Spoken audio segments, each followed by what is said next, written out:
প্ৰথমে আমি এগছি বন্তি প্ৰজ্বলনেৰে ভগৱন্তৰ ওচৰত আমি আশীষ ল'বলৈ বিচাৰিছোঁ। নগাঁও নাট্য সমিতিৰ সন্মানীয় সভাপতি নিৰঞ্জন শৰ্মা ডাঙৰীয়াই আৰু তেখেতক এখনি ফুলাম গামোচাৰে আদৰণি জনাব মুক্তি বৰা ডাঙৰীয়াই। মুঠ ৭০ জন ব্যক্তিয়ে আজীৱন সদস্য পদ গ্ৰহণ কৰিছে আৰু আশা ৰাখিছোঁ অনাগত দিনসমূহতো ৰাইজে আমাক আদৰি ল'ব, আমাৰ এই কল্যাণ সমিতিত অন্তৰ্ভুক্ত হৈ আগুৱাই নিয়াৰ ক্ষেত্ৰত অনুষ্ঠানটিক সকলোৱে সহযোগিতা আগবঢ়াব। নগাঁও সদৰ সমষ্টিৰ প্ৰাক্তন বিধায়ক ডক্টৰ দুৰ্লভ চমুৱা ডাঙৰীয়া, বিশিষ্ট সংগীত শিল্পী ৰঞ্জিত বৰা দাদু, তেখেতক মঞ্চলৈ আমন্ত্ৰণ জনাইছোঁ।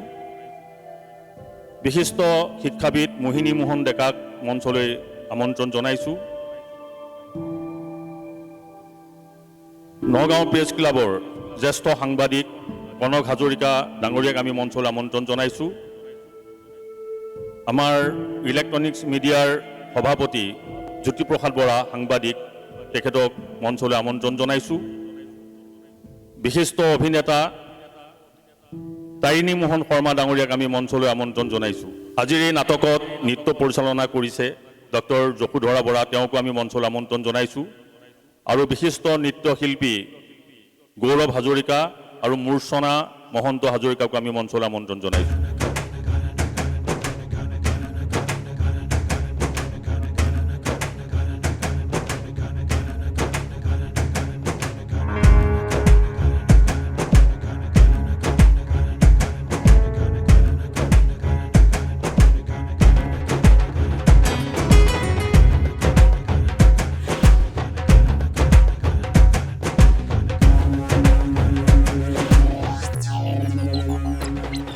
অপেচাদাৰী নাট্যশিল্পী কল্যাণ সমিতিৰ নগাঁৱৰ সভাপতি সম্পাদক প্ৰমুখ্যে ইয়াত উপস্থিত থকা নাট্যপ্ৰেমী ৰাইজ আৰু মঞ্চত উপস্থিত থকা বিশিষ্ট ব্যক্তিসকল, জয় জয়তে কল্যাণ সমিতিলৈ আমাক নিমন্ত্ৰণ জনোৱাৰ বাবে অশেষ ধন্যবাদ জ্ঞাপন কৰিছোঁ।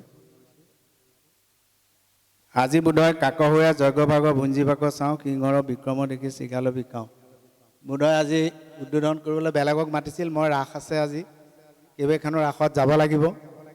তথাপিতো জয়ন্ত বৰাই কোৱাৰ কাৰণে অহা কালিলৈ মোক আহিবলৈ দিছিলে, আজি আহিলোঁ, মই ভালেই পালোঁ। ইয়াৰ পিছতে আমি বিভিন্ন ৰাসলৈ যাম। আজি ইয়াত মই এটা কথাই কৈ আপোনালোকক শুক্ৰাচাৰ্য আৰু বৃহস্পতি দুটা শব্দ প্ৰথমতে দেখিলোঁ। সেইকাৰণে বৃহস্পতি গুৰুৰ কাহিনী এটা সৰুতে শুনিছিলোঁ। আমাৰ স্কুলত কৈছিলে এজন শিক্ষকে যে বৃহস্পতি কুলগুৰু আছিল ইন্দ্ৰৰ। কুলগুৰুবিলাকে সদায় মংগল বিচাৰে। এদিন বৃহস্পতি ইন্দ্ৰৰ সভালৈ যাওঁতে ইন্দ্ৰই আৰু যেতিয়া ৰাজভোগ পালে, খাই বৈ ফূৰ্তি কৰি নৰ্তকীৰ লগত আছে, ইন্দ্ৰ আহিছে, ভাবিছে আহিব, নিজৰ আসনত বহিব, সন্মান নকৰিল। উঠি পেলাই আগতে সেৱা কৰে, সন্মান কৰে, গুৰুক নকৰিলে আৰু বৃহস্পতি গুৰু গুচি আহিল। তেওঁ অপমানবোধ কৰিলে, অপমানবোধ কৰিছে, মোক নেগলেক্ট কৰিছে। তেওঁ এতিয়া ৰাইজৰ কল্যাণৰ কথা পাহৰি নিজৰ ভোগবিলাসত মত্ত হৈ গ'ল। এতিয়া তেওঁ গুচি আহিল। তেনেকুৱাতে শুক্ৰাচাৰ্য অসুৰৰ যায়, তেওঁ ক'লে অসুৰক যে এই চেগতে যিহেতু বৃহস্পতি তেওঁলোকৰ লগত নাই, তেওঁক ভাল পৰামৰ্শ দিবলৈ মানুহ নাই, গতিকে এটেক কৰিব লাগে। এটেক কৰিলে আৰু ইন্দ্ৰ পৰাজিত হ'ল। পিছত আকৌ যেতিয়া বৃহস্পতিৰ ওচৰলৈ গ'ল, বৃহস্পতিয়ে ক'লে এইটো বিষ্ণুৱে পাৰিব, তুমি বিষ্ণুৰ ওচৰলৈ যোৱা, বিষ্ণুৱে পৰামৰ্শ দি উদ্ধাৰ পালে। মই ইয়াত এইটোকে ক'ব বিচাৰিছোঁ যে গুৰু ভক্তি যিটো আমাৰ ভক্তি, ইয়াত নাট্যকাৰজনে যদি নাট্যকাৰজনক, প্ৰযোজনক যদি, পৰিচালকক নেমানে, নাটকখন যেনেকৈ খেলি মেলি হ'ব। আমাৰ জীৱনটো যদি আমি ডিচিপ্লিনেৰী, আমাৰ একাগ্ৰতাৰে যদি আমি আগবঢ়াই নিনিওঁ, তেতিয়া বিজ্ঞানে এতিয়া বৰ্তমান কৈছে যিটো আমাৰ টিলোমিয়াৰ, আমাৰ যিটো ক্ৰমজম এক্স, মাথাত দুটা কেপ থাকে, সেইটো যদি অলপ বাঢ়ি যায় তেতিয়া আমাৰ আয়ুস বাঢ়ে। আমি ইয়াত থকা মানুহ নিশ্চয় আমি কোনেও মৰিব নিবিচাৰোঁ, কিন্তু এইটো কেতিয়া বাঢ়ে? যেতিয়া এই এনেধৰণৰ মনোৰঞ্জনবিলাক হয়, যেতিয়া আমাৰ দেহাত কি খাদ্য খাব লাগে। গুৰুজনাই কৈছিলে 7 ৰঙৰ খাদ্য খাব লাগে। ৰামধেনুখনলৈ চাবা, পাহৰি নাযাবা, 7 ৰঙৰ খাদ্য আহৰণ কৰিবা। এতিয়া আমি কি খাওঁ? গতিকে কি কৰিলে টিলোমিয়াৰ বাঢ়িব, টিলোমাৰে এনজাইমটো কি কৰিলে চিক্ৰেশ্যন হ'ব, এনেধৰণৰ মনোৰঞ্জন যিবিলাক নাট্য কাম কৰিছে। মৰ্ণিং সোনকালে শুবা, সোনকালে উঠিবা, এক্সাৰচাইজ কৰিবা, অখাদ্য নাখাবা। সেইকাৰণে অখাদ্যৰ ভিতৰত এতিয়া মেগীও চাওমিন এইবিলাক চব আহি গ'ল, মিঠাই আহি গ'ল। গতিকে ইয়াৰ পৰা হাত সাৰিবলৈ হ'লে আমি এনেধৰণৰ লোক কল্যাণ কথাবিলাক ভাবিব লাগিব, ৰাইজৰ মনোৰঞ্জন কল্যাণৰ কথা ভাবিব লাগিব। আৰু আজি খুব ভাল লাগিল যে তেখেতে এনাউন্সাৰে কৈছে যে আমি তেখেতক প্ৰাৰ্থনা জনাইছোঁ। ঠিকেই, আমি যদি জীয়াই নাথাকিলে মই ইয়াত কথাই ক'ব নোৱাৰোঁ। আমি ইয়াতে আপোনালোকে নাট উপভোগ কৰিব, তেওঁ যদি জীয়াই নাৰাখে তেতিয়া আমিতো ৰাতিপুৱালৈ সাৰো নাপাম। গতিকে উঠিয়েই আমি তেওঁক সদায় ধন্যবাদ কৃতজ্ঞতা দিব লাগে। আৰু আমি সকলোকে ল'ৰা ছোৱালীক শিকাব লাগে যে দিনটোত কিবা এটা কল্যাণৰ কাম কৰিব পাৰিম নেকি। জয়ন্ত বৰাই ছাত্ৰ সন্থা কৰিছিলে, পাইছিলোঁ লগ তেতিয়া। তাৰপিছতো বিভিন্ন ছ'চিয়েল ৱৰ্কক পাইছিলোঁ। এজন নাট্যকাৰো যে মই শেহতীয়াকৈ গম পালোঁ। গতিকে তেওঁ যদি আগতে এইটো কাম ধৰিলেহেঁতেন তেতিয়া আগবাঢ়িলেহেঁতেন। মই মেডিকেলত থাকোঁতে এখন নাটক লিখিছিলোঁ ক্ষমা বুলি, মেডিকেলৰ 4th ইয়েৰৰ ষ্টুডেণ্ট থাকোঁতে, আৰু কৰি পেলাই নিজে তাত আমি কৰি পেলাই বঁটাও পাইছিলোঁ। কিন্তু আমাৰ আৰু তাৰপিছত আৰু তেনেধৰণৰ চৰ্চা নহ'ল। ভাল পাওঁ, সেইকাৰণে মাতিলে ৰাইজৰ মাজলৈ আহোঁ। বিশেষ নকওঁ, 5 মিনিট বুলি কৈছে, 5 মিনিটলৈ আৰু 5 ছেকেণ্ড বাকী আছে। ইয়াকে কৈ মই সকলোকে ধন্যবাদ আৰু কৃতজ্ঞতা যাচি আজি এই নাট সমাৰোহ উদ্বোধন হ'ল বুলি ঘোষণা কৰিলোঁ। নমস্কাৰ, জয় জগতগুৰু শংকৰ। প্ৰথমে জয়ন্ত কুমাৰ বৰাক এখনি গামোচাৰে আদৰণি জনাবলৈ আগবাঢ়িছোঁ। আদৰণি জনাব অনন্ত বৰাই, আৰু পবিত্ৰপান শৰ্মাক এখনি গামোচাৰে আদৰণি জনাব বসন্ত গোহাঁই। এতিয়া আমি আগবাঢ়ি যাম আজিৰ নাটকৰ মাজলৈ।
দেৱগণৰ আগমনৰ কাৰণ আৰু আপোনালোক ইমান আতংকিত হৈ আহিছে কিয়?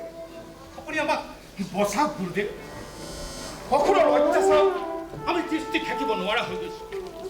আমি যিমানেই অসুৰক বধ নকৰোঁ কিয়, গুৰু শুক্ৰাচাৰ্যই তেওঁ সঞ্জীৱনী মন্ত্ৰৰ দ্বাৰা পুনৰ জীৱিত কৰি তোলে। গুৰুদেৱ, এই সঞ্জীৱনী মন্ত্ৰ থকালৈকে অসুৰ জাতিক কোনো ধ্বংস কৰিব নোৱাৰে।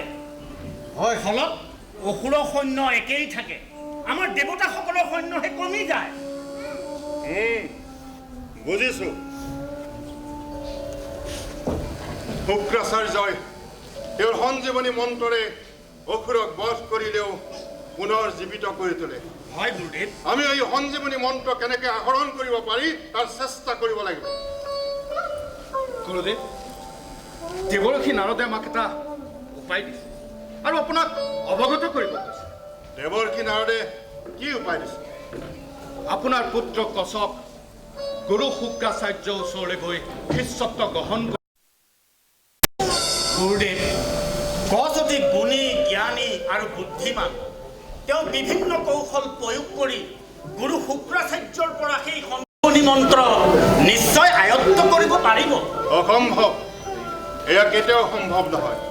শুক্ৰাচাৰ্যই মোৰ পুত্ৰ কচক কেতিয়াও শিষ্য হিচাপে মানি নলয়। গুৰুদেৱ, দেৱৰ্ষি নাৰদে আমাক কৈছে গুৰু শুক্ৰাচাৰ্যই তেওঁৰ ওচৰলৈ শিক্ষা গ্ৰহণ কৰিব যোৱা শত্ৰু মিত্ৰ সকলোকে শিষ্যত্ব প্ৰদান কৰে, কাকো বিমুখ নকৰে। গুৰুদেৱ, হয় গুৰুদেৱ। তেন্তে সেয়াই হওক।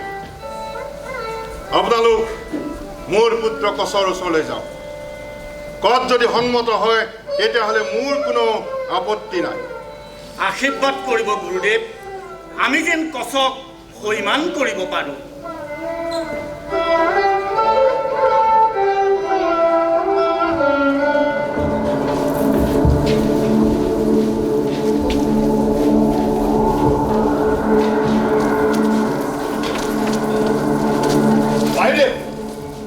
দেৱৰাজ, আমি যদি কচক সৈমান কৰাব পাৰোঁ তেনেহ'লে আমাৰ উদ্দেশ্যত সফল হ'ব পাৰিব। যিকোনো বিনিময়ত কচক সৈমান কৰিবই লাগিব। গছ যদি সৈমান নহয় দেৱৰাজ, তেতিয়া কি কৰিব? আপুনি এইবোৰ কি কথা কৈছে বাৰু? কচে কেতিয়াও পিতৃ বাক্যটো উলংঘন নকৰে। সেইটো হয়। আমি গুৰু বৃহস্পতিৰ পৰাতো অনুমতি লৈয়ে আহিছোঁ, তেনেহ'লে চিন্তাৰ কোনো কাৰণ নাই। আমি গছৰ ওচৰলৈ আগবাঢ়োঁ। আহক আহক। দেৱৰাজ, আহক। হৰিদেৱ, দেৱৰাজ, আপুনি কচক মাতাৰ ব্যৱস্থা কৰক।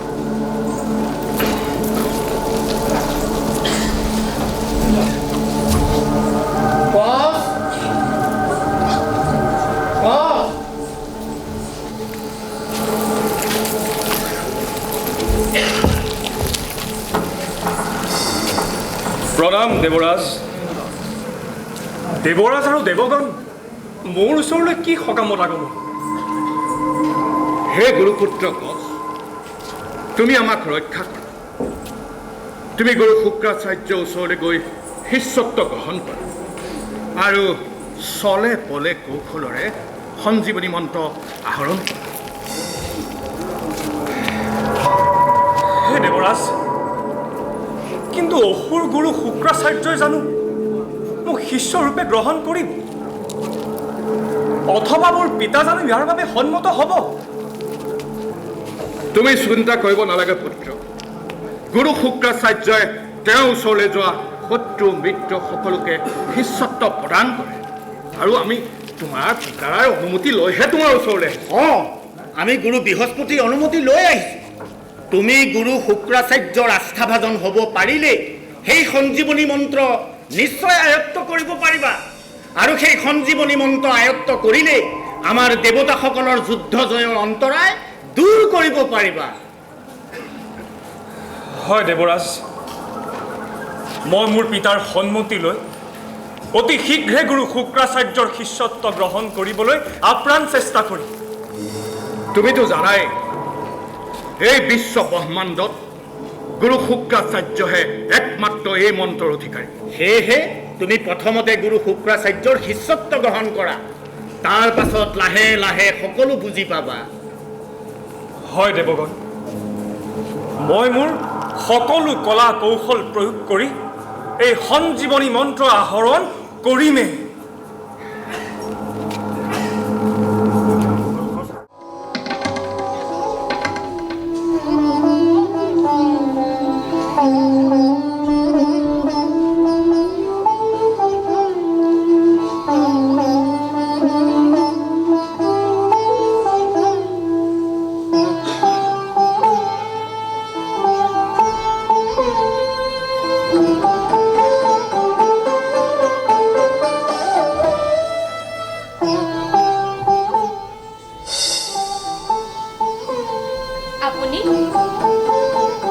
মই কচ গুৰুদেৱৰ সাক্ষাৎ লাভ কৰিবৰ বাবে আহিছোঁ। আপুনি খন্তেক অপেক্ষা কৰক, মই গুৰুদেৱক কথাটো জনাওঁগৈ। হয়।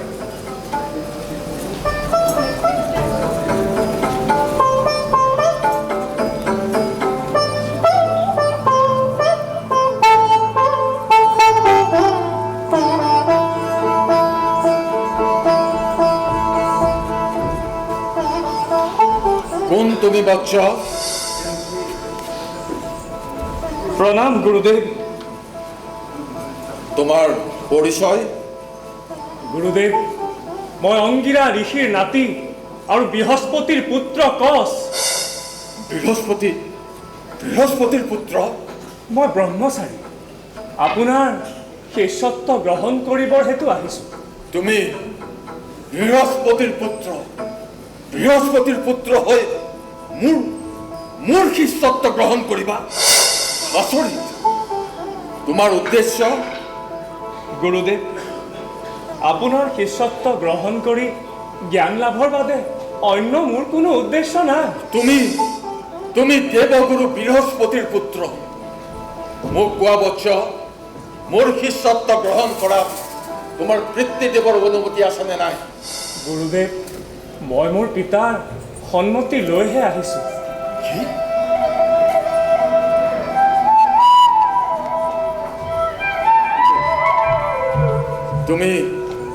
তুমি সৎ বংশজাত কচ। মই তোমাক আনন্দ মনেৰে মোৰ শিষ্য ৰূপে গ্ৰহণ কৰিছোঁ।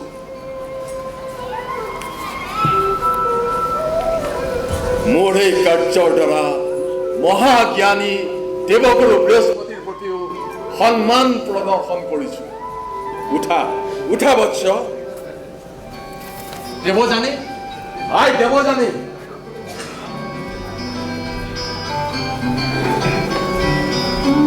কিয় মাতিলে পিতা? এওঁ কচ, এওঁ মহাজ্ঞানী দেৱগুৰু বৃহস্পতিৰ পুত্ৰ। তেওঁ মোৰ শিষ্যত্ব গ্ৰহণ কৰিছিলে। আজিৰে পৰা এই বৎস আমাৰ আশ্ৰমতে থাকিব। তুমি আমাৰ আশ্ৰমৰ সকলো ৰীতি নীতি বৎসক ভালদৰে বুজাই দিবা। হ'ব পিতা। আৰু কচ, এওঁ দেৱযানী, মোৰ একমাত্ৰ কন্যা। এই জগতত দেৱযানীতকৈ আপোন বুলিবলৈ মোৰ কোনো নাই। তেওঁ মোৰ প্ৰাণতকৈও প্ৰিয়। মই আশা কৰিম তোমাৰ সংগ লাভে দেৱযানীক আনন্দিত কৰিব। নিশ্চয় গুৰুদেৱ।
কি হ'ল তহঁতৰ?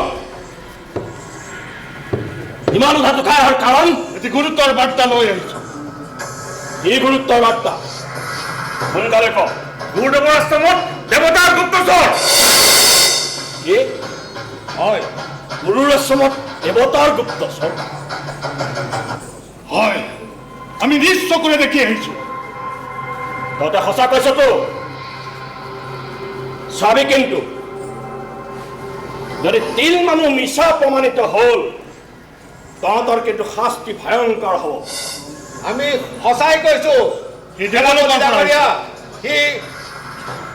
দেৱলোকৰ পৰা আহিছে। কোনোবা বৃহস্পতিৰ পুত্ৰ বুলি কৈছে। সি গুৰুৰ ওচৰত শিক্ষা গ্ৰহণ কৰিব। কিন্তু কথাবিলাক অলপ বেলেগ বেলেগ যেন লাগে। সেয়েহে আমি আপোনাক জনাবলৈ আহিছো। ঠিক আছে, তহঁত এতিয়া যা।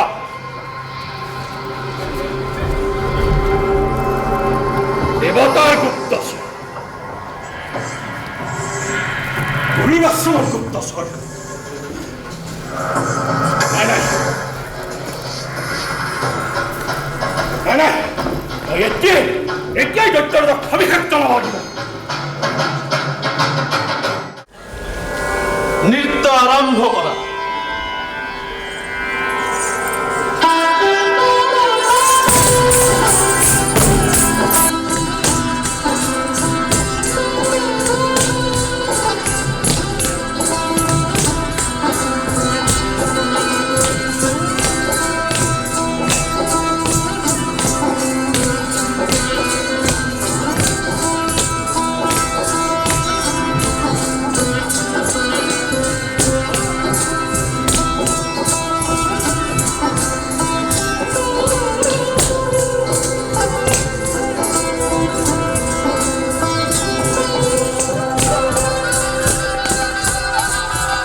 অপূৰ্ব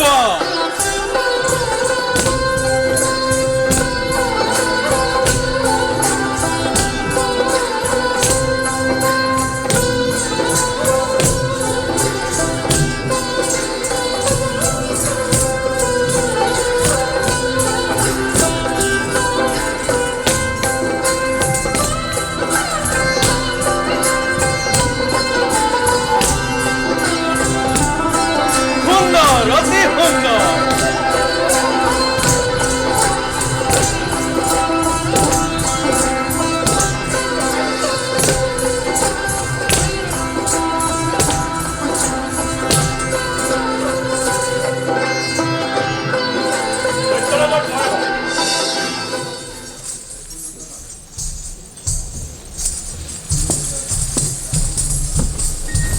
কি বাৰ্তা সেনাপতি?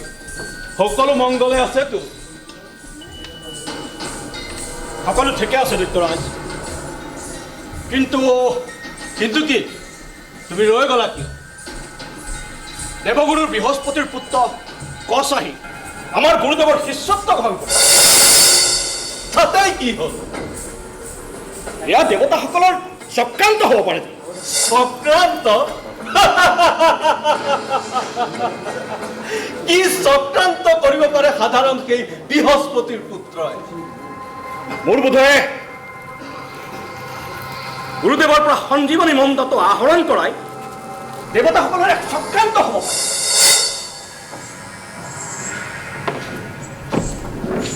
সঞ্জীৱনী মন্ত্ৰ? হয় দৈত্যৰাজ।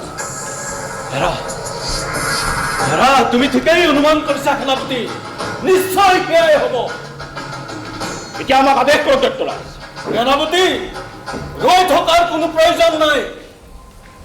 এতিয়াই গৈ তাক টুকুৰা টুকুৰকে কাটি তাৰ মাংস কুকুৰক খুৱাই দিয়া। যোৱা। সেয়া হ'ব দৈত্যৰাজ। মই এতিয়াই এই কাম সম্পন্ন কৰিম।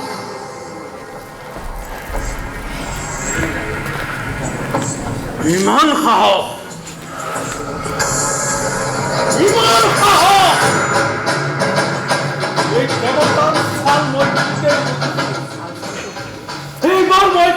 ৰেহাই নিদিওঁ। ঐ, কোন আছ?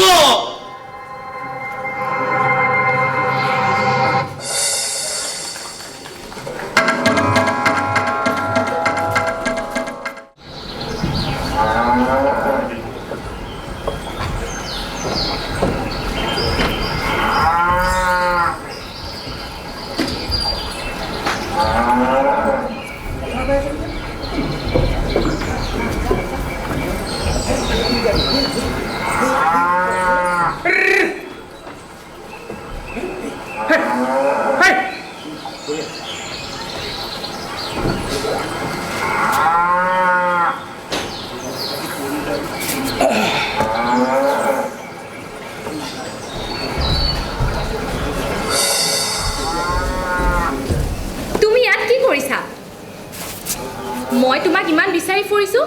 মোক গুৰুদেৱে গৰু চৰাবলৈ কৈছে, সেয়েহে সৌ পথাৰখনত গৰুকেইটা চৰিবলৈ দি মই ইয়াতে অলপ বিশ্ৰাম কৰি আছিলোঁ। পিছে তুমি ইয়ালৈ কিয় আহিলা? গুৰুদেৱে গম পালে সৰ্বনাশ কৰিব। পিতাই মোক একো নকৰে, মোৰ যি মন যায় কৰি যাম। বাৰু তুমি মোৰ পৰা কিয় আঁতৰে আঁতৰে থাকা? তুমি মোক ভাল নোপোৱা নেকি? মই যে তোমাক কিমান ভাল পাওঁ।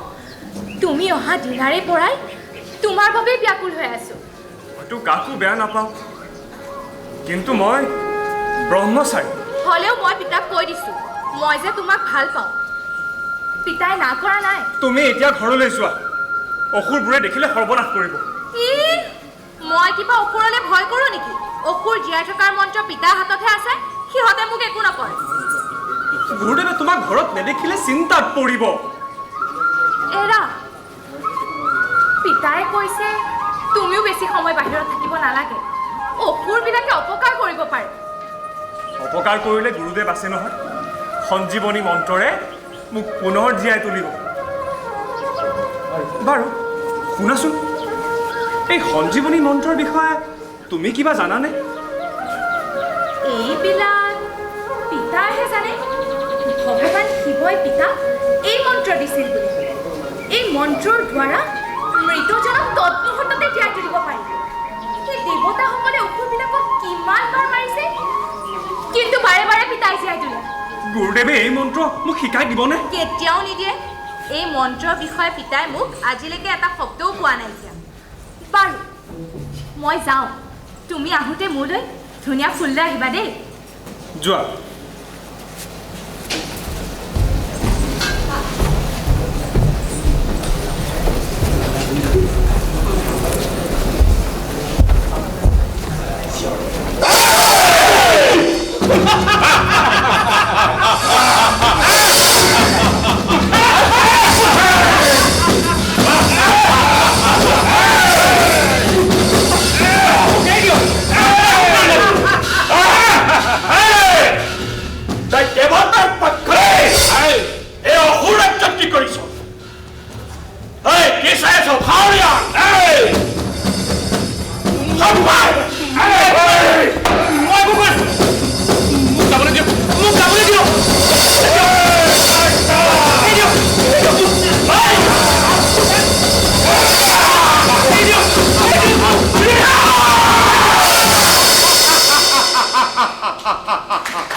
বাৰু তুমি এতিয়া যোৱা।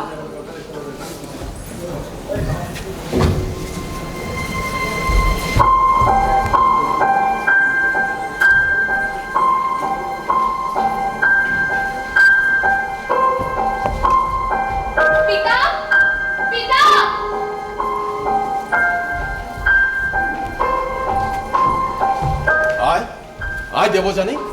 পিতা সন্ধ্যা হ'বৰ হ'ল গৰুবিলাক নিজে নিজে আহি ঘৰ পালেহি কিন্তু কিন্তু কচৰ এতিয়াও কোনো খবৰ নাই নিশ্চয় নিশ্চয় সি কিবা বিপদত পৰিছে পিতা কিবা এটা কৰা পিতা কিবা এটা কৰা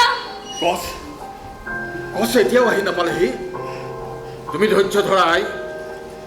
মই মোৰ দিব্য দৃষ্টি নিক্ষেপ কৰি গছৰ সন্ধান কৰোঁ।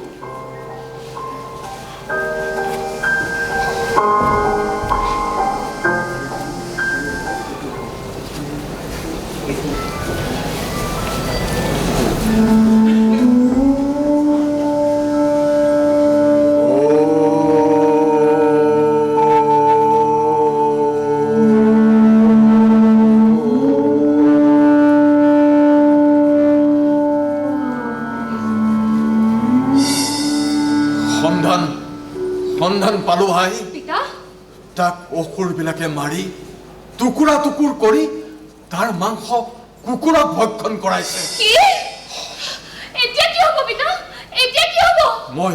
মই জানিছিলো আই অসুৰে তাৰ অনিষ্ট কৰিব। কচি উঠিবনে পিতা কচি উঠিবনে? তুমি তুমি অসুৰবোৰক জীয়াই তোলাৰ দৰে তোমাৰ সঞ্জীৱনী মন্ত্ৰৰ দ্বাৰা কচকো জীয়াই তোলা পিতা কচকো জীয়াই তোলা। কিয় ৰৈ আছা? কিবা এটা কৰা পিতা কিবা এটা কৰা। হ'ব আই সেয়ে হ'ব। ওম নমঃ শিৱায়। ওম নমঃ শিৱায়। ওম নমঃ শিৱায়।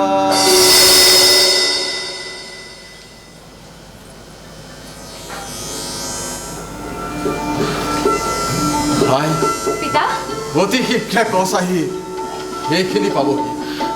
সঁচা পিতা?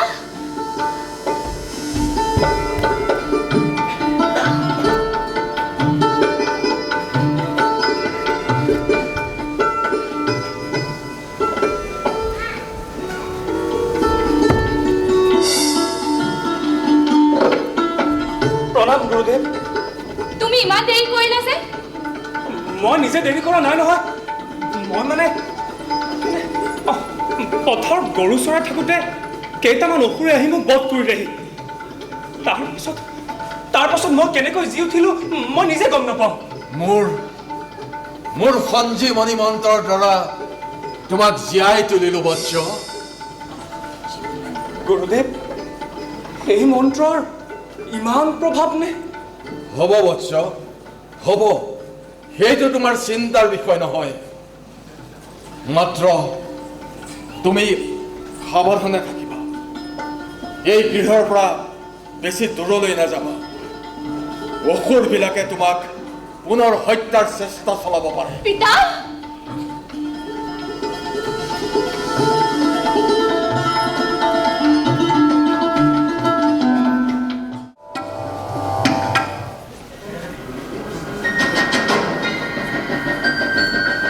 সেনাপতি দৈত্যৰাজ কচৰ মৃত্যু হ'ল নে নাই? আমাৰ সৈন্যবোৰে তাক কাটি টুকুৰা টুকুৰ কৰি তাৰ মাংস কুকুৰাক ভক্ষণ কৰা হয়। কিন্তু গুৰু শুক্ৰাচাৰ্যই সঞ্জীৱনী মন্ত্ৰৰ দ্বাৰা তাক পুনৰ জীৱিত কৰিব। কি? গুৰুদেৱে জীৱিত কৰি তুলিলে? হয় দৈত্যৰাজ। তাৰ প্ৰতি গুৰুদেৱৰ ইমান দুৰ্বলতা কি? জানিব পাৰিছো গুৰুদেৱৰ কন্যা দেৱযানী সেই ল'ৰাটোৰ প্ৰতি আকৃষ্ট হৈছে আৰু সেইবাবে গুৰুদেৱে তাক ৰক্ষণাবেক্ষণ দিছে। গুৰুদেৱে ৰক্ষণাবেক্ষণ দিছে? হয় দৈত্যৰাজ। গুৰুদেৱে ৰক্ষণাবেক্ষণ দিছে?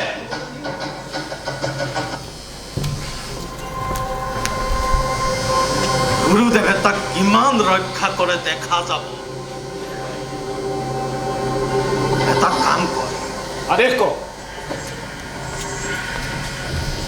এইবাৰ তাক টুকুৰা টুকুৰকে কাটি পতাত পিহি সাগৰৰ পানীত মিহলাই দে। যা। সেই হ'ব দৈত্যৰাজ।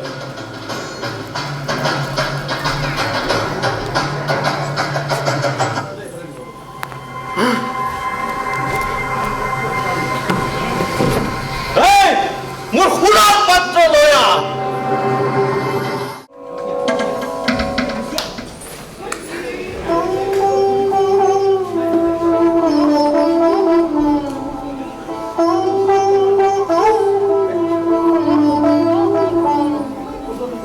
শুনাচোন কচ, তুমি আজি বাহিৰলৈ গ'লে মোলৈ ফুল লৈ আনিব পাৰিবানে? সেইটো আকৌ কেনে কথা? এইটোচোন সামান্য কাম। মই এই যাম আৰু এই কিন্তু গুৰুদেৱে যে মোক বাহিৰলৈ যোৱাত বাধা দিছে। এই ওপৰবোৰ পোৱাতে নোলায়, সিহঁত এতিয়া শুই আছে। তুমি নিশ্চিন্ত মনেৰে বাহিৰলৈ যাব পাৰিবা। তুমি সন্ধিয়া সময়তহে ওলাই নাযাবা। শুনাচোন, এই অসুৰবোৰে মোক যদি আকৌ হত্যা কৰে, গুৰুদেৱে বাৰু জীয়াই তুলিবনে? নিশ্চয় তুলিব। পিতাই মোৰ কথা কেতিয়াও নেপেলায়। তেনেহ'লে গুৰুদেৱক কোৱা সেই সঞ্জীৱনী মন্ত্ৰবিধ মোক শিকাই দিবলৈ। মই তোমাক আগতেই কৈছো, পিতাই এই মন্ত্ৰ বেলেগক নিদিয়ে। মইতো বেলেগ নহয়, মইচোন তোমালোকৰ ঘৰৰে মানুহ। বাৰু তুমি এতিয়া যোৱা, মই পিতাৰ লগত কথা পাতিম। তাত গৈ ৰৈ নাথাকিবা, সোনকালে আহিবা। আহিছোঁ।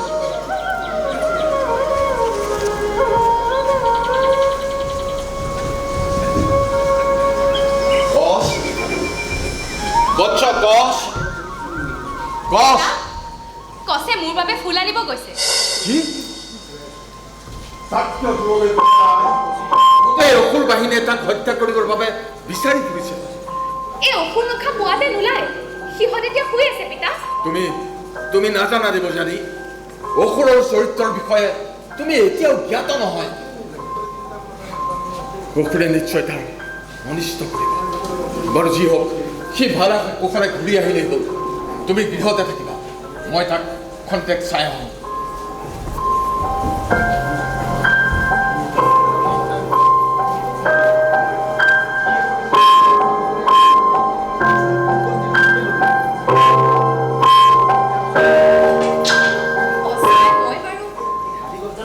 বাহিৰলৈ পঠিয়াই বেয়া কাম কৰিলো নেকি?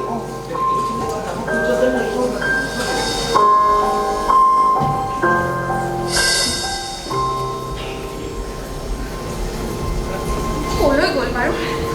ইমান দেৰি হ'ল, এতিয়াও আহি পোৱাহি নাই।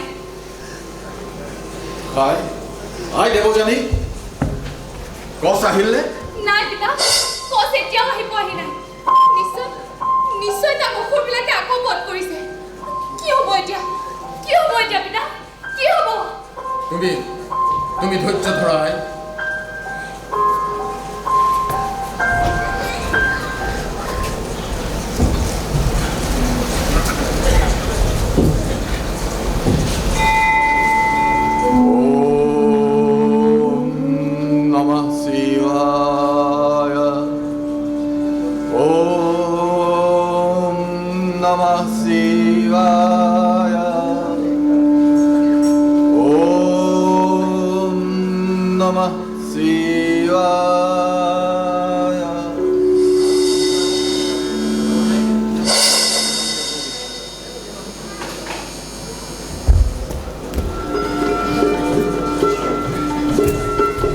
প্ৰণাম গুৰুদেৱ।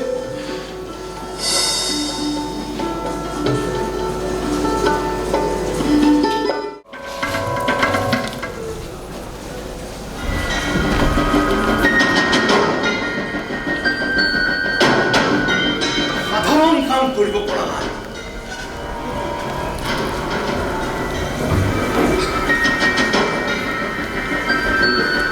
সত্যৰাজ, আমি নহ'লে এটা কাম কৰিব পাৰোঁ। কি কাম? গুৰু শুক্ৰাচাৰ্যৰ পৰা মন্ত্ৰটো কাঢ়ি লৈ গুৰুদেৱক মাৰি পেলাম, তেতিয়াতো আমিয়ে সকলো কৰিব পাৰিম। মূৰ্খ!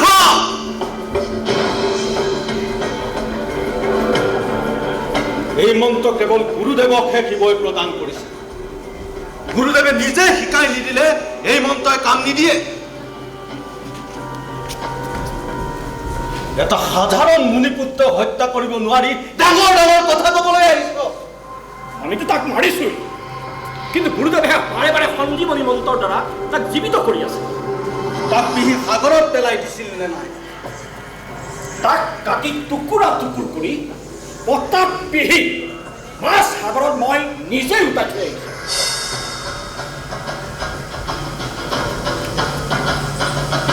এইবাৰ এটা বেলেগ পন্থা ল'ব লাগে। কি পন্থা দৈত্যৰাজ? এইবাৰ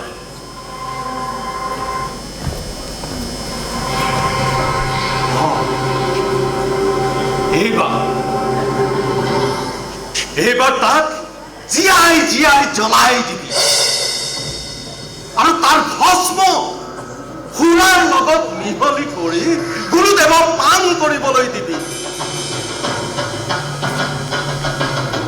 আৰু গুৰুদেৱক কবিগৈ যে দৈত্যৰাজে গুৰুদেৱলৈ সুমৰস পঠায়।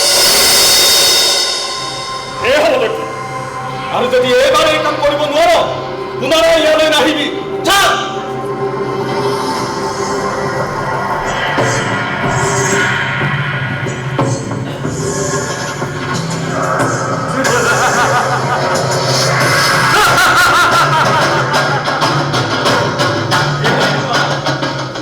এইবাৰ গুৰুদেৱে তাক কেনেকৈ বচাই দেখা যাব।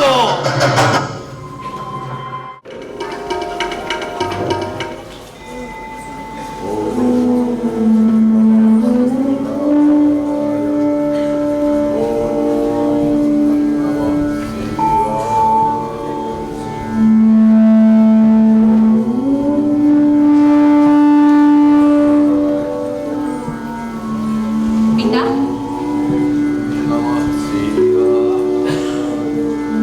পিতা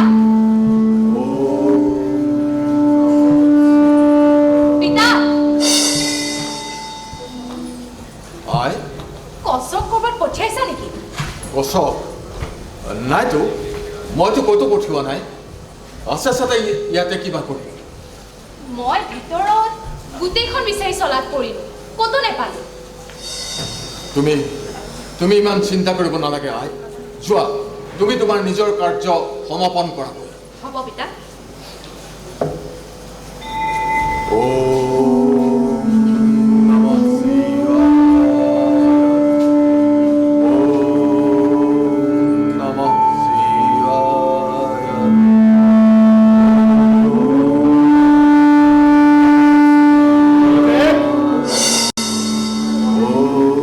প্ৰণাম গুৰুদেৱ।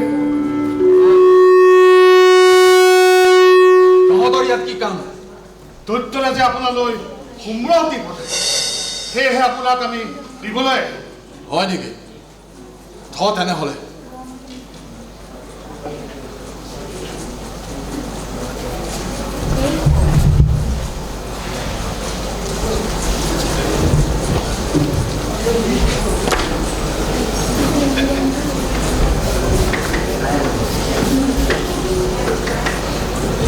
সুমৰস, আজি বহুদিন হ'ল সুমৰস পান কৰাই নাই।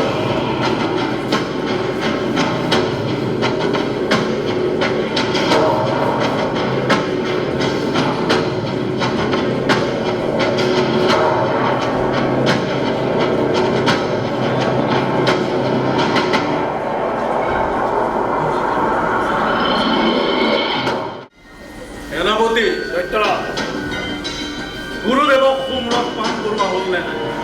হয় দৈত্যৰাজ, আমাৰ সৈন্যসকলে গুৰুদেৱক সুমৰস পান কৰাইছে। গুৰুদেৱে সুমৰস পান কৰা আমি নিশ্চয় দেখি আহিছোঁ। গুৰুদেৱে সুমৰস পান কৰিছে।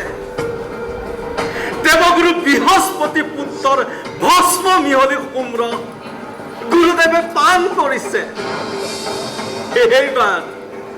এইবাৰ বৃহস্পতিৰ পুত্ৰ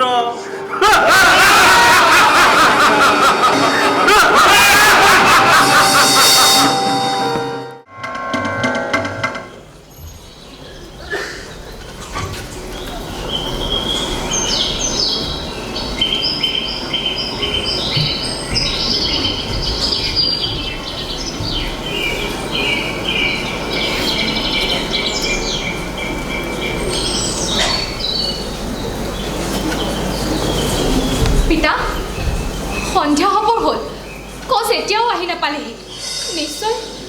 নিশ্চয় তাৰ কিবা হৈছে পিতা। তাৰ অবিহনে মই থাকিব নোৱাৰো। হাই গছক মই বাৰে বাৰে পুনৰ জন্ম দিছোঁ যদিও সেই অসুৰ বাহিনীয়ে তাক হত্যা কৰিবৰ বাবে চেষ্টা কৰিয়ে আছে। হাই মৃত্যুটো সকলোৰে চিৰলগৰী। গতিকে তোমাৰ দৰে ইমান জনা বুজা ছোৱালী এজনীয়ে তাৰ বাবে ইমান বিতত হোৱাটো উচিত নহয়। আই তোমাৰ সৌন্দৰ্য আছে সকলোৰে আশীৰ্বাদ। হাই তোমাৰ জীৱনত গোটেই জীৱনটো কৰি আছে সুখ আনন্দ উপভোগৰ কাৰণে। গতিকে তুমি বেছি চিন্তা নকৰিবা। আই বেছি চিন্তা নকৰিবা। পিতা, অংগীৰাৰ পৌত্ৰ আৰু বৃহস্পতিৰ পুত্ৰ কচ এক নিষ্কলুষ চৰিত্ৰৰ যুৱক। অতকাল তেওঁ পৰম নিষ্ঠাৰে একান্তৰভাৱে আমাৰ সেৱা কৰি আহিছে। মই তেওঁক গভীৰভাৱে ভাল পাওঁ। কিন্তু এতিয়া তেওঁৰ যিহেতুকে মৃত্যু হ'লেই ময়ো জীয়াই থকাৰ কোনো অৰ্থ নাই। গতিকে ময়ো তেওঁৰ কথাকেই লওঁ। হাই তুমি ধৈৰ্য ধৰা। হাই তুমি উঠা। হাই উঠা। সেই অসুৰবিলাকক ময়ে জীয়াই ৰাখিছোঁ। এতিয়া সিহঁতে মোৰ ঈশ্বৰৰ ওপৰতে অত্যাচাৰ কৰে। সিহঁতৰ অত্যাচাৰৰ দিনক দিনে বাঢ়ি গৈছে। মই গোটেই অসুৰ জাতিক বধ কৰি দেৱতাৰ পক্ষত যোগদান কৰাহে প্ৰতিতি জাগিছে। ইয়াৰ পৰিণাম তহঁতে ভোগ কৰিবই লাগিব। ভোগ কৰিব লাগিব। মই প্ৰথমে গছক আনিলো। হাই তুমি উঠা। হাই মই গছক অনাৰ ব্যৱস্থা কৰিম। উঠা। হাই তুমি উঠা। পিতা, তুমি গছত আনি দিয়া। পিতা, গছত আনি দিয়া।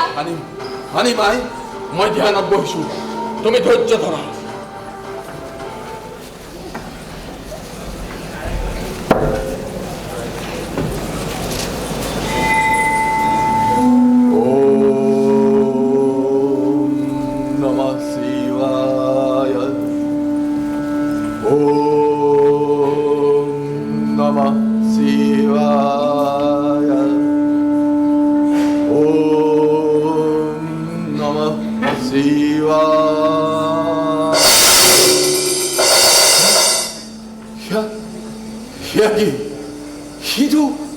সেইটো অসুৰৰ কাম নে? কচ বৎস কচ, তুমি মোৰ উদৰত কেনেকে প্ৰৱেশ কৰিলা বৎস? মোক কোৱা, সকলো কথা মোক খুলি কোৱা। কি হৈছিল তোমাৰ? অসুৰবোৰে মোক মাৰি জুইত পেলাই দিছিল। তাৰ পাছত কি হ'ল মই একো গম নাপাওঁ। মই গম পাইছো। মই ঠিকেই গম পাইছো কচ। তোমাক অসুৰবিলাকে জুইত পুৰি তোমাৰ ভস্ম সোমৰসৰ লগত মিহলাই মোক পান কৰালে। কি কচৰ ভস্ম মিহলি সোমৰস অসুৰে মোক পান কৰালে? মোক ইমান স্পৰ্ধা!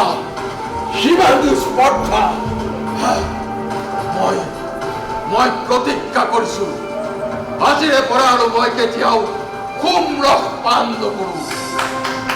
সেই সোমৰস ধৰ্ম বিৰুদ্ধ হ'ব। যি লোকে সোমৰস প্ৰদান কৰিব তেওঁলোকক ধৰ্মই ত্যাগ কৰিব, সকলোৰে ঘৃণাৰ পাত্ৰ হ'ব।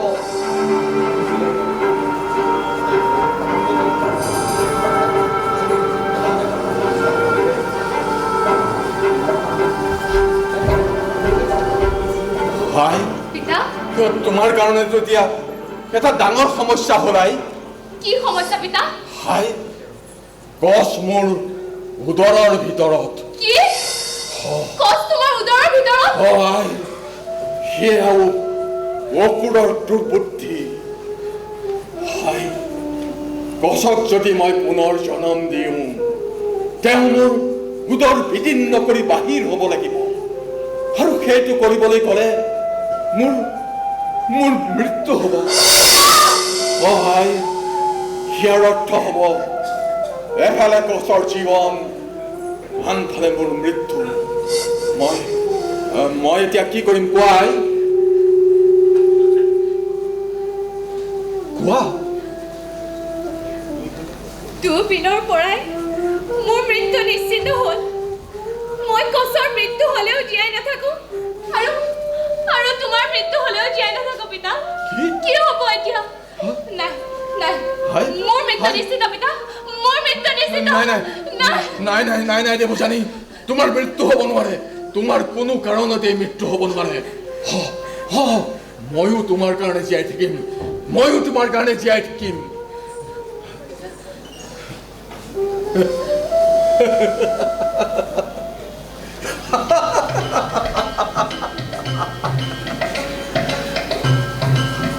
বৃহস্পতিৰ পুত্ৰ কবচ তুমি কি উদ্দেশ্য লৈ মোৰ তালৈ আহিছিলা মই এতিয়াহে বুজি পাইছো তুমি তোমাৰ উদ্দেশ্যত সফল হোৱা বস্তু সেয়া যিকোনো কাৰণতেই নহওক লাগে দেৱযানীৰ কাৰণে তোমাক মই পুনৰ জীয়াই তুলিব লাগিব আৰু তেওঁৰ কাৰণে ময়ো জীয়াই থাকিব লাগিব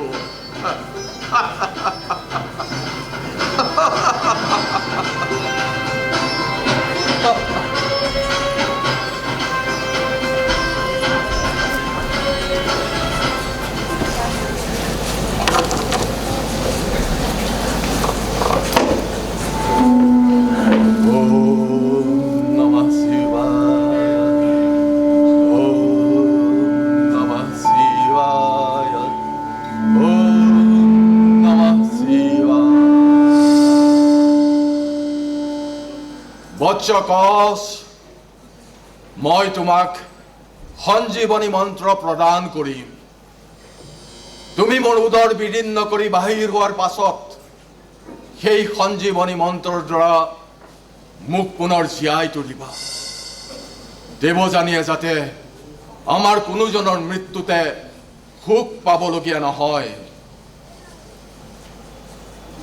আপোনাৰ আদেশ শিৰোধাৰ্য গুৰুদেৱ আকস্মিকভাৱে এই মন্ত্ৰ মই আপোনাৰ পৰা আহৰণ কৰিবলৈ সক্ষম হ'ম যদিও মোৰ উদ্দেশ্য এয়াই আছিল দিয়ক গুৰুদেৱ দিয়ক মোক সঞ্জীৱনী মন্ত্ৰ প্ৰদান কৰক গুৰুদেৱ মোক সঞ্জীৱনী মন্ত্ৰ প্ৰদান কৰক বৎস তোমাক মই সঞ্জীৱনী মন্ত্ৰ প্ৰদান কৰিবলৈ ওলাইছো ওম নমঃ শিৱায় ওম নমঃ শিৱায় ওম নমঃ শিৱায় হে দেৱাদিদেৱ মহাদেৱ হে মোৰ পৰম আৰাধ্য মই বৃহস্পতিৰ পুত্ৰ কচক সঞ্জীৱনী মন্ত্ৰ প্ৰদান কৰিবলৈ ওলাইছো তুমি কৃপা কৰা হে দেৱ কৃপা কৰা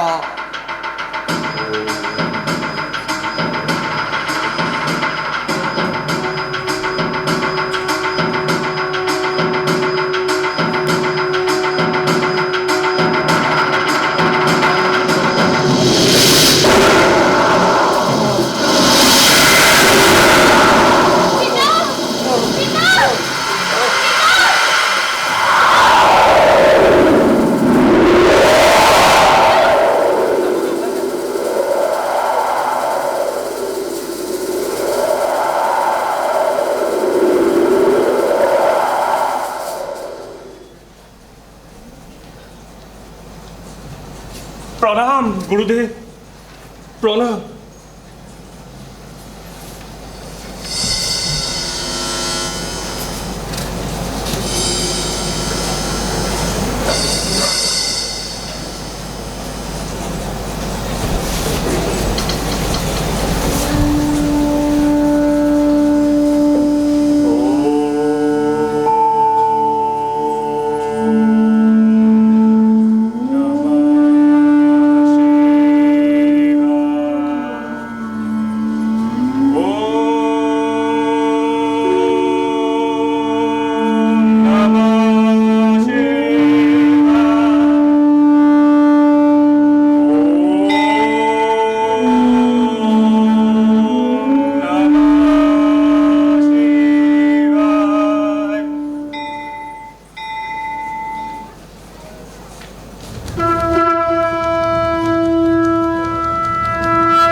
গুৰুদেৱ প্ৰণাম গুৰুদেৱ হে দেৱ জ্ঞানদাতা গুৰু আপুনি এনেও মোৰ পিতৃতুল্য কিন্তু এতিয়া মই আপোনাৰ উদৰৰ পৰা নিৰ্গত হলো সেইবাবে আপুনি মোৰ মাতৃও হল মই মোৰ উদ্দেশ্যত সফল হলো গুৰুদেৱ অজানিতে এই মন্ত্ৰৰ মই অধিকাৰী হলো বৎস তোমালোক দুয়োৰে মনোবাঞ্ছা পূৰণ হ'ল হয় দেৱযানী পিতা মোৰ খন্তেক বিশ্ৰামৰ প্ৰয়োজন হৈছে আই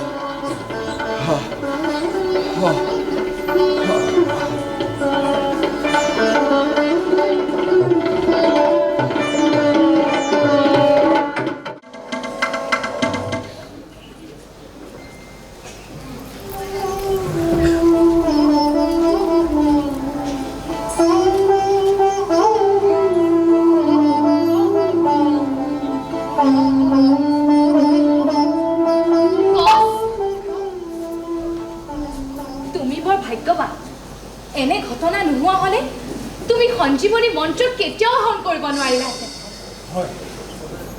দেৱতাসকলে যি উদ্দেশ্য লৈ মোক ইয়ালৈ প্ৰেৰণ কৰিছিল সেই উদ্দেশ্য সফল হ'ল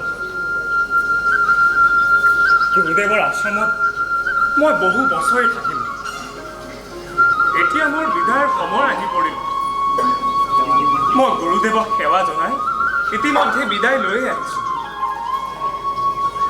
হে ঋষিশ্ৰেষ্ঠ অংগীৰাৰ পৌত্ৰ কচ তোমাৰ নিষ্কলংক জীৱন যাত্ৰা বিপুল মেধাশক্তি আৰু বংশ গৌৰৱেৰে তুমি মোৰ হৃদয় জয় কৰিছা তুমি নিচিদ্ৰ নিষ্ঠাৰে ব্ৰহ্মচাৰী জীৱন যাপন কৰোঁতে তোমাৰ প্ৰতি মই সুদীৰ্ঘকাল গভীৰ প্ৰেম অনুভৱ কৰিছোঁ তুমি মোৰ সেই একান্ত প্ৰেমৰ প্ৰতি সঁহাৰি জনাই মোক বিবাহ কৰা মহান বৃহস্পতিৰ যোগ্য পুত্ৰ হিচাপে তোমাক মই নিশ্চয় সন্মান কৰিব পাৰোঁ হে শুদ্ধ চাৰিণী দেৱযানী তুমি মোৰ গুৰুৰ কন্যা সৰ্বদা মোৰ সন্মানী তোমাৰ পিতৃৰ দেহৰ পৰা নিৰ্গত হৈ মই পুনৰ জীৱন লাভ কৰিছোঁ আৰু সেয়েহে মই তোমাৰ ভাতৃ হলো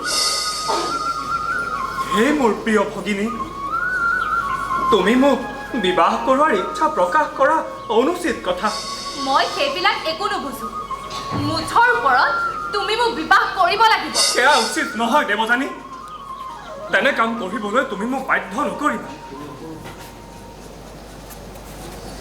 তুমি অপৰূপা সুন্দৰী এতিয়া খঙত তোমাৰ এই ৰঙা পৰা মুখেৰে তোমাক আৰু সুন্দৰ দেখা গৈছে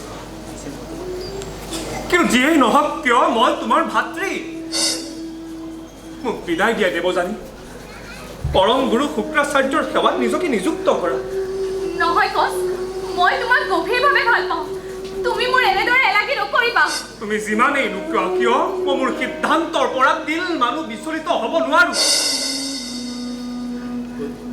তুমি মোতকৈ সুন্দৰ পাত্ৰ লাভ কৰিবা দেৱযানী মোক বিদায় মই আহিম তেতিয়াহ'লে শুনা কচ তুমি যি মন্ত্ৰলৈ ইমান উৎসাহিত হৈছা সেই মন্ত্ৰ তুমি কেতিয়াও প্ৰয়োগ কৰিব নোৱাৰিবা মই তোমাক অভিশাপ দিছো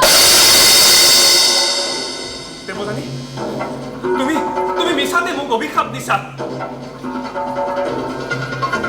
তথাপি তোমাৰ এই অভিশাপ মই অন্তৰেৰে গ্ৰহণ কৰিছো কিন্তু শুনা দেৱযানী ময়ো তোমাক অভিশাপ দিছো কোনো ব্ৰাহ্মণ বা ঋষি কুমাৰৰ লগত তোমাৰ বিবাহ সম্পন্ন নহ'ব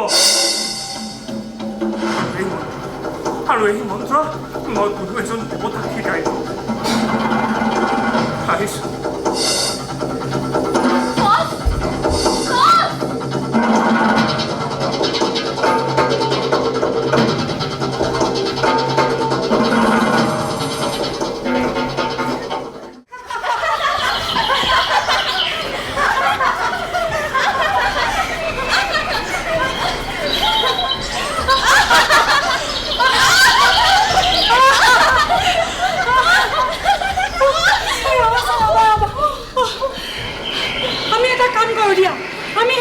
খেলোগৈ ব'লা ব'লা। ব'লা ব'লা আহা ব'লা ব'লা ব'লা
ৰজাৰ জীয়ৰীয়ে গুৰুকন্যাৰ বস্ত্ৰ পৰিধান কৰাটো অশোভনীয় কথা।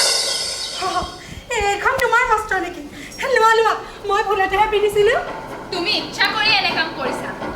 আচলতে অসুৰ ৰজাৰ জীয়ৰী হৈ গুৰুকন্যাৰ বস্ত্ৰ স্পৰ্শ কৰাটো অপৰাধ। তুমি নাজানানে যে তোমাৰ পিতৃয়ে প্ৰতিদিনে ৰাজসভাত মোৰ পিতৃ মহাৰাজৰ আগত মূৰ ধোৱা? তোমাৰ পিতৃ এজন ভিক্ষাৰীতকৈ একো বেছি নহয়। মোৰ পিতৃৰ অন্ন গ্ৰহণ কৰিয়েই জীৱন নিৰ্বাহ কৰে। তুমি বোধহয় পাহৰিছা যে মই ৰাজবংশৰ কন্যা। জানো জানো, মই পাহৰা নাই তুমি যে ৰাজবংশৰ কন্যা, কিন্তু হ'লেও তুমি জাতত অসুৰহে। কি কৈছা? তুমি জাতত ধৰি কথা কৈছা?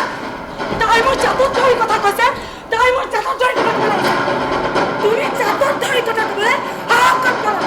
তোমাক আজি মই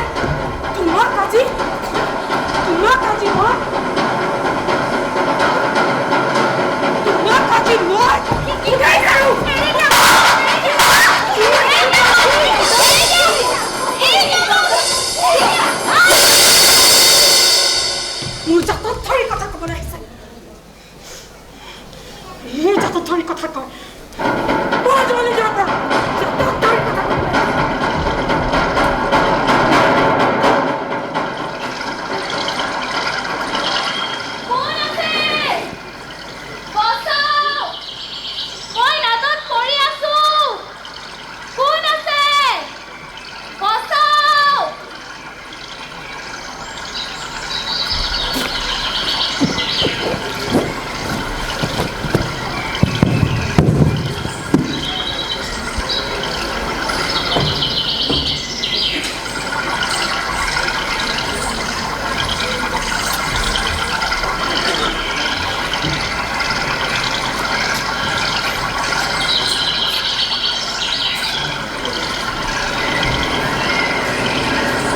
এতিয়ালৈকে এটাও চিকাৰ নাপালোঁ। গোটেইখন ঘূৰি অন্ত কণ্ঠ শুকাই গৈছে। ক'ৰবাত যদি পানী আছে পালোঁ, যাওঁচোন আগবাঢ়ি।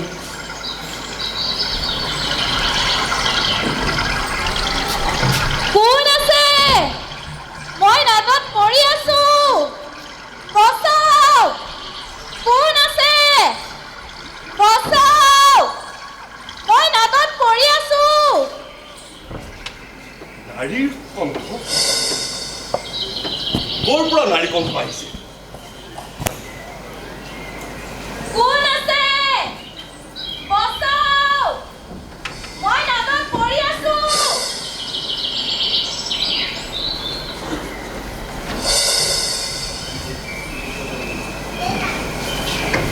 কাণত সোণৰ কাণ ফুলি ৰঙচুৱা নখেৰে কোন সুন্দৰী? কোন সুন্দৰী তুমি? তোমাৰ বংশৰ পৰিচয় কি? তোমাৰ পিতা কোন? মই শুক্ৰাচাৰ্যৰ কন্যা। আপুনি কোন? মই ভৰত বংশৰ সম্ৰাট যযাতি। মোক অনুগ্ৰহ কৰি ওপৰলৈ তোলক। হাতখন ওপৰলৈ দিয়া। আহা। ভৰা দিয়া ভৰা আহি আৰু অকণ ওপৰলৈ দিয়া আহা আহা উঠা আহা আহা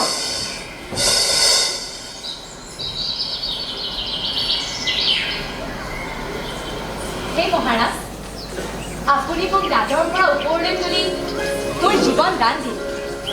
সেইবাবে মই আপোনাক কৃতজ্ঞতা জনোৱাৰ লগতে প্ৰণাম জনাইছোঁ। তুমি এই ৰ'দত পৰিলা কেনে? সেইবোৰ বহু কথা, কিন্তু আপুনি মোক ওপৰলৈ তোলোতে মোৰ দক্ষিণ হস্ত ধাৰণ কৰিছে। যি কন্যাৰ দক্ষিণ হস্ত ধাৰণ কৰা হয় তেওঁ বিবাহ কৰাব লাগে। গতিকে আপুনি মোক বিবাহ কৰক। আপুনি মোক বিবাহ কৰাবৰ বাবে সৰ্বতো প্ৰকাৰে যোগ্য। এই প্ৰিয় ভাষিনী, মই ক্ষত্ৰিয় আৰু তুমি ব্ৰাহ্মণ কন্যা। মই তোমাক কেনেকৈ বিবাহ কৰিম? যি শুক্ৰাচাৰ্য ত্ৰিভুৱন গুৰু হোৱাৰ যোগ্য, সেই মহৎ ব্ৰাহ্মণৰ কন্যা হৈ তুমি এবাৰ ক্ষত্ৰিয় এজনৰ পত্নী হোৱাৰ কথা ভাবিলা কেনে? মই তোমাৰ যোগ্য কেতিয়াও নহয়। আৰু তোমাৰ পিতৃয়ে বা এই বিবাহত সন্মতি কেনেকৈ দিলে? এই শ্ৰদ্ধা ব্ৰাহ্মণ কন্যা, তুমি ঘৰলৈ উভতি যোৱা। হয় মহাৰাজ, আপুনি উচিত কথাই কৈছে। মই মোৰ পিতাৰ অনুমতি লৈহে আপোনাৰ লগত বিবাহত বহিম। ময়ো তোমাৰ পিতৃৰ সন্মতিৰ বাবে অপেক্ষা কৰিম। এতিয়া তুমি ঘৰলৈ উভতি যোৱা আৰু ময়ো মৃগয়াত ব্যস্ত।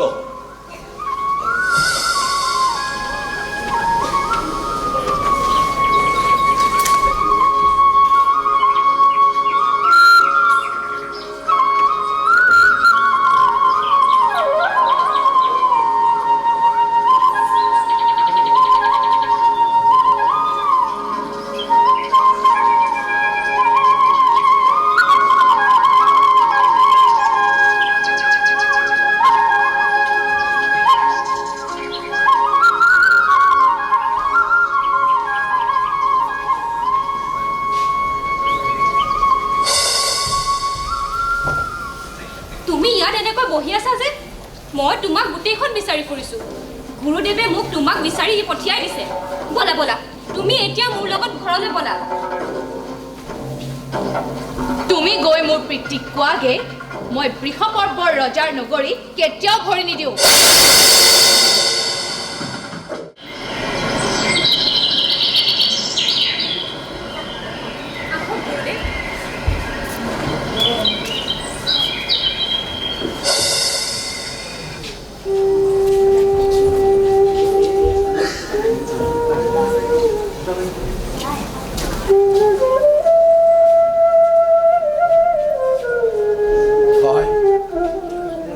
দেৱযানী, পিতা পিতা পিতা পিতা ভাই, পিতা মানুহে নিজৰ সৎ বা অসৎ কৰ্মৰ দ্বাৰাহে সুখী বা দুখী হয়।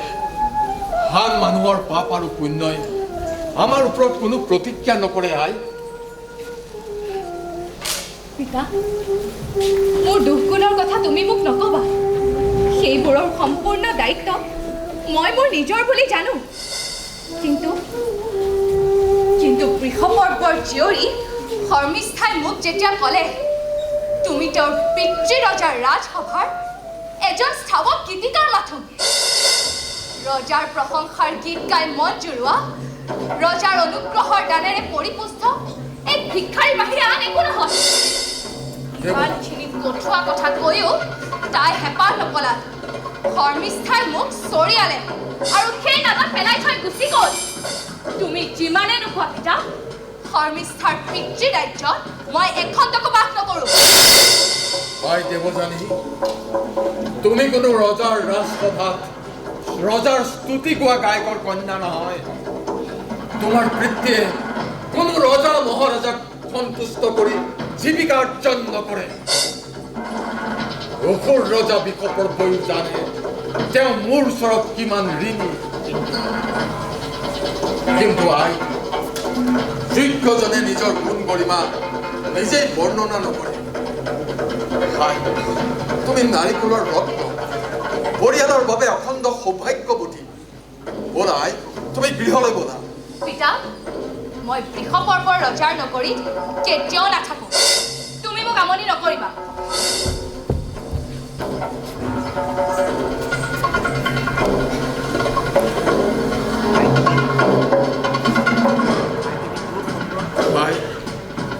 ভাই তুমি ক্ৰোধ সম্বৰণ কৰা আই।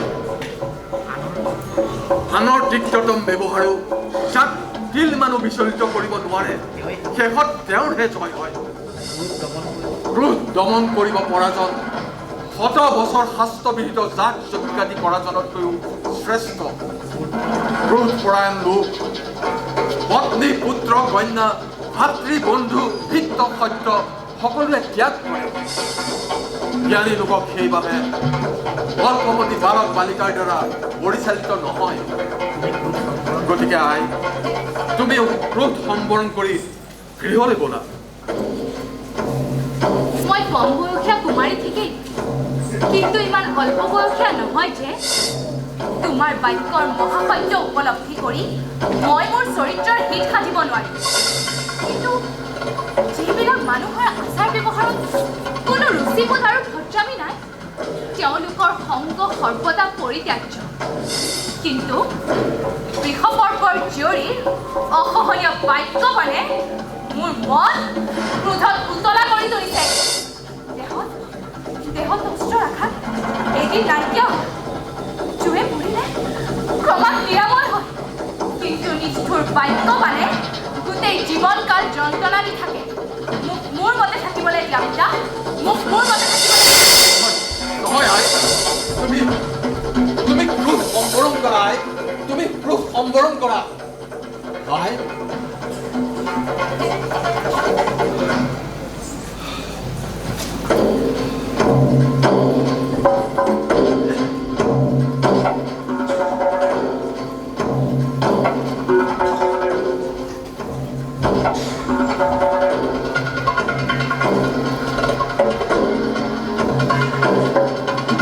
সেবিকা, প্ৰণাম গুৰুদেৱ। সেবিকা, তুমি দেৱযানীৰ ওচৰত খন্তেক অপেক্ষা কৰা। বৃষপৰ্ব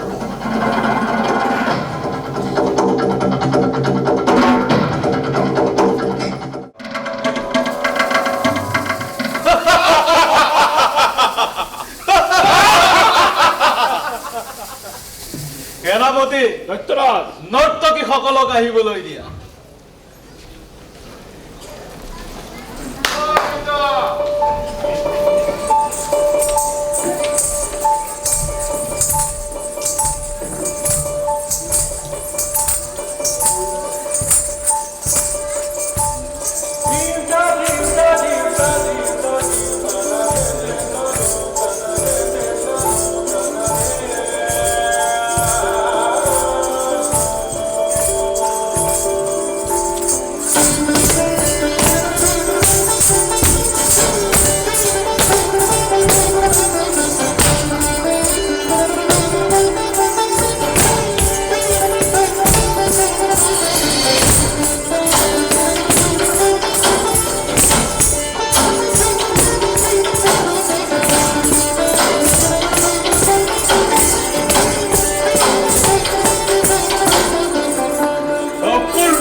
গুৰুদেৱ, প্ৰণাম গুৰুদেৱ। দৈত্যৰাজ, স্বকৃত দুষ্কৰ্মৰ বাবে লগে লগে শাস্তি নাপাবও পাৰে, কিন্তু আজি হওক কালি হওক পাপৰ পৰিণাম ভোগ কৰিবই লাগিব। কাৰণ পাপ হৈছে অনিবাৰ্যভাৱে সৌভাগ্যৰ বিনাশকাৰী। গুৰুদেৱ আপুনি কি কৈছে মই একো বুজি পোৱা নাই। দৈত্যৰাজ বৃহস্পতিৰ গুৰু পুত্ৰ কচ মোৰ শিষ্যৰূপে মোৰ আশ্ৰমত বাস কৰিছিল। তেওঁ জিতেন্দ্ৰীয় কঠোৰ ব্ৰহ্ম আছিল, পাপৰ পৰা দূৰত আছিল তেওঁৰ অৱস্থান। তেওঁ নিশ্চিত বিশ্বাসেৰে সৰ্বান্তঃকৰণেৰে মোৰ সেৱা কৰিছিল। তেওঁ ধৰ্মৰ পথৰ পৰা তিল মানুহ বিচলিত হোৱা নাছিল। সেই গছক তোমাৰ অনুচৰ বৰ্গই বাৰে বাৰে হত্যাৰ চেষ্টা কৰিছিল, মই সহ্য কৰিছিল।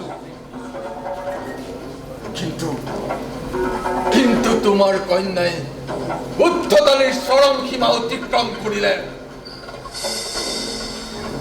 দৈত্যৰাজ মোৰ কন্যা দেৱযানী, তুমি জানা দৈত্যৰাজ দেৱযানীৰ আত্মসন্মান বোধ অতি প্ৰখৰ। তোমাৰ কন্যাই দেৱযানীক অতি নিষ্ঠুৰ ভাষাৰে নিৰ্মমভাৱে অপমান কৰিলে আৰু সীমানতে ক্ষান্ত নাথাকি এটা খাৱৈত পেলাই থৈ গুচি গ'ল। সেয়ে দেৱযানীয়ে তোমাৰ ৰাজ্যত থাকিব নোখোজে। আৰু দেৱযানীও যদি তোমাৰ ৰাজ্যত নাথাকে, তেনেহ'লে ময়ো তোমাৰ ৰাজ্যত থাকিব নোৱাৰিম। সেয়ে মই তোমাৰ ৰাজ্য ত্যাগ কৰাৰ সিদ্ধান্ত কৰিছো। গুৰুদেৱ আপুনি এইবোৰ কি কৈছে? গুৰুদেৱ আপুনি যদি মোক ত্যাগ কৰে, মই অগ্নিত প্ৰৱেশ কৰি প্ৰাণ বিসৰ্জন দিম। অসুৰ ৰজা, তোমাৰ বা তোমাৰ অসুৰ জাতিৰ মংগলতকৈ মই মোৰ কন্যাৰ হিতৰ কথা অধিক চিন্তা কৰোঁ। কাৰণ এই জগতত আপোন বুলিবলৈ মোৰ কোনো নাই।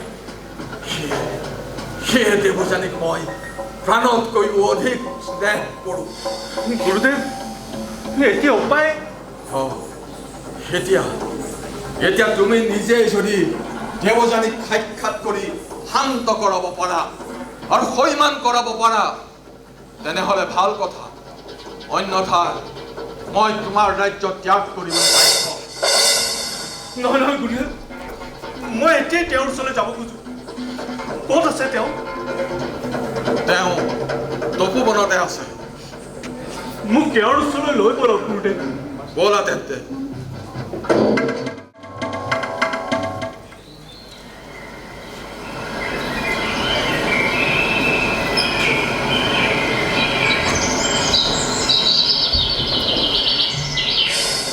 প্ৰণাম গুৰুদেৱ। তুমি সন্ধিয়া বাহিৰত অপেক্ষা কৰা।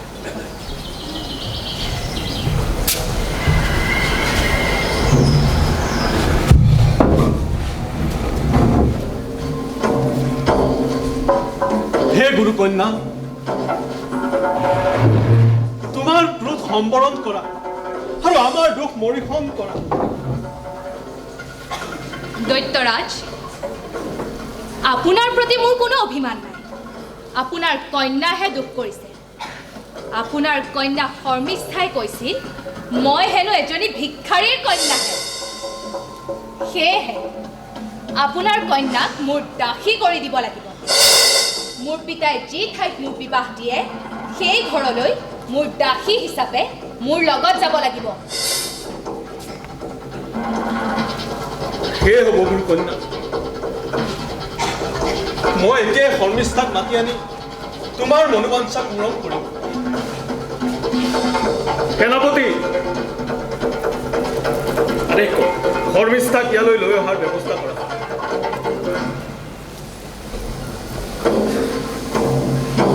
গুৰুদেৱ, ইমানবোৰ ঘটনা হৈ গ'ল, মই আপুনি কোৱাতহে গম পালোঁ। এতিয়া শৰ্মিষ্ঠা সৈমান হ'লেই হ'ল।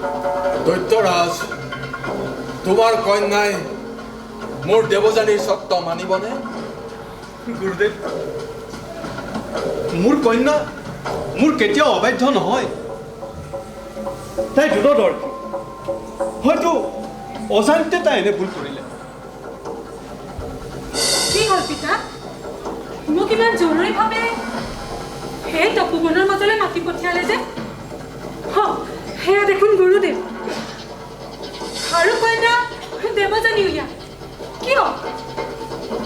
শৰ্মিষ্ঠা, তুমি কি জগৰ লগালা গুৰু কন্যা? এতিয়া ইয়াতে সমাধান নকৰিলে আমাৰ বিপদ অনিবাৰ্য। মইতো একো জগৰ লগোৱা নাই পিতা। একো জগৰ লগোৱা নাই? কিয়? মোৰ পিতাক বেয়াকে গালি গেলাজ পাৰি মোক চৰিয়াই নাদত পেলাই থৈ যোৱা নাছিলা? তুমি নাদত পৰি গলা নেকি? মইতো ধেমালিহে কৰি আছিলো। সেইবোৰ বাদ দিয়া।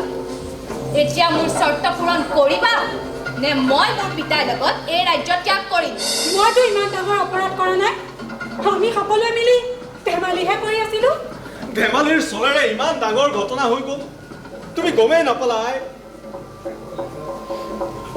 এতিয়া দেৱযানীৰ শব্দ অনুসৰি তুমি দেৱযানীৰ লগত দাসী হিচাপে যাব লাগিব, অন্যথা আমাক গুৰুদেৱে ত্যাগ কৰিব। আৰু গুৰুদেৱে আমাক ত্যাগ কৰিলে আমাৰ মৃত্যু নিশ্চিত। এতিয়া তুমিয়ে কিবা এটা কৰি আমাৰ এই অসুৰ জাতিক ৰক্ষা কৰা।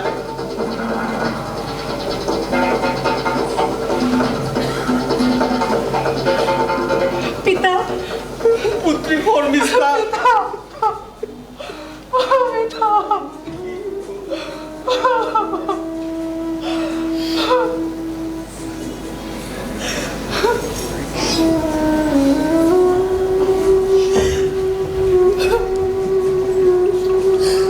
মই মোৰ দুখ স্বীকাৰ কৰিছো পিতা। মই মোৰ দুখৰ বাবে দেৱযানীৰ ওচৰত ক্ষমা বিচাৰিম।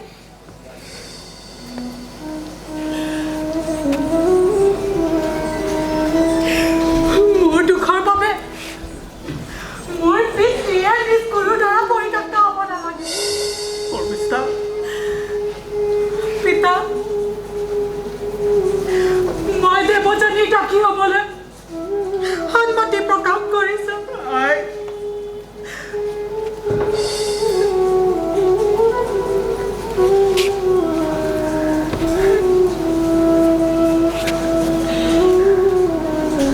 আজিৰ পৰা মই তোমাৰ দাসী হ'লো।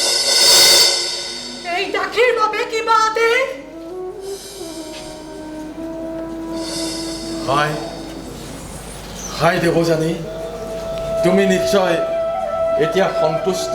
সন্তুষ্ট পিতা, কিন্তু তুমি ৰজা যযাতিৰ লগত বিবাহৰ প্ৰস্তাৱ মোক এতিয়াও দিয়া নাই। ঠিকেই আই। যি পুৰুষে বিবাহ উপযুক্ত বালিকাৰ দক্ষিণ হস্তত স্পৰ্শ কৰে, তেওঁ ক্ষত্ৰিয়েই হওক বা ব্ৰাহ্মণেই হওক, সেই বালিকাক বিবাহ কৰাৰ বাবে যোগ্য। যিহেতু ৰজা যযাতিও মোৰ সন্মতিৰ অপেক্ষাৰত, সেয়ে মই আনন্দ মনেৰে ভাৰত বংশৰ ৰজা যযাতিৰ লগত তোমাৰ বিবাহত সন্মতি প্ৰদান কৰিলো আই।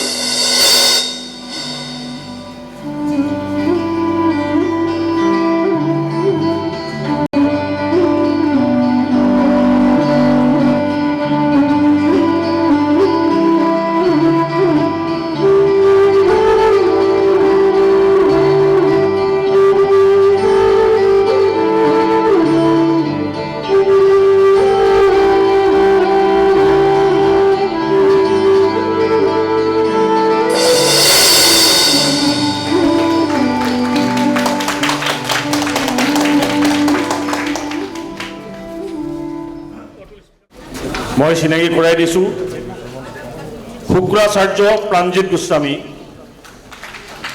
বৃহস্পতি গগন চৌধুৰী, ইন্দ্ৰ মনোজ কুমাৰ বৰদলৈ, বায়ু মৌচম বৰা নিপু, যযাতি প্ৰসন্ন বেজবৰুৱা, বৰুণ প্ৰশান্ত শৰ্মা, বৃষপৰ্ব প্ৰণৱজ্যোতি বৰদলৈ, অসুৰৰ সেনাপতি ঈশান বৰুৱা, অসুৰ সৈন্য 1 দিলীপ কুমাৰ লস্কৰ, অসুৰ সৈন্য 2 উৎপল শৰ্মা, অসুৰ সৈন্য 3 বিদ্যা শৰ্মা, কোচ কৃষ্ণাংগ বৰা, দেৱযানী কৃপাশ্ৰী হাজৰিকা, শৰ্মিষ্ঠা সুপ্ৰিয়া শৰ্মা, শুক্ৰাচাৰ্যৰ পৰিচাৰিকা ৰশ্মি বৰা, শৰ্মিষ্ঠাৰ লগৰীয়া মামণি চৌহান, ময়ূৰী গোস্বামী,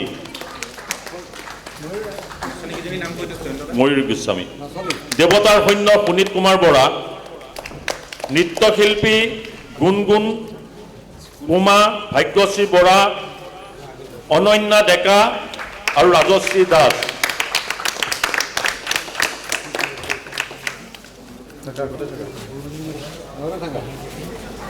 আমি বিশিষ্ট নৃত্য শিল্পী গৌৰৱ হাজৰিকাক মঞ্চলৈ আমন্ত্ৰণ জনাইছোঁ।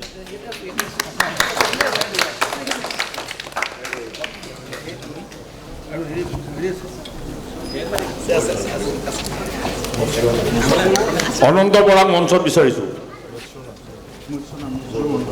লগতে আমাৰ মাজত উপস্থিত হৈছে এই মূৰ্ছনা মহন্ত হাজৰিকা।